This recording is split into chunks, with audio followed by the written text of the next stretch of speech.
បាទជាដំបូងត្រូវសាកថ្មសិនជាមួយនឹង free ភ្លើងឬក៏អាចសាកជាមួយនឹង computer បានបន្ទាប់មកលោកអ្នកនឹងដាក់ដៃរបៀបនេះឲ្យនៅស្ងៀមហើយសម្រាប់10ទៅ15នាទីហើយសោករបៀបនេះដាក់ប៊ូតុងនេះចុះក្រោម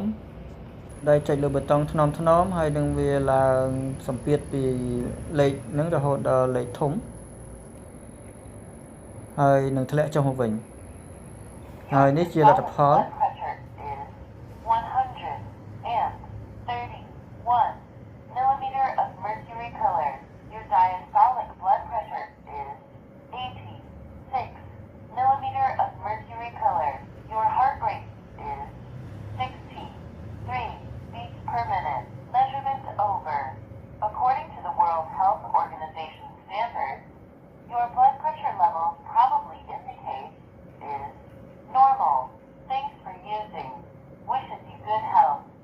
លទ្ធផលខាងលើ131នេះគឺបានន័យថា13កដាល86កន្ពាតឈាមផ្នែកខាងក្រោមហើយនឹង63នេះគឺជាបេះដូងក្នុង1នាទីអញ្ចឹងសម្ពាធឈាមក្រោម14គឺធម្មតា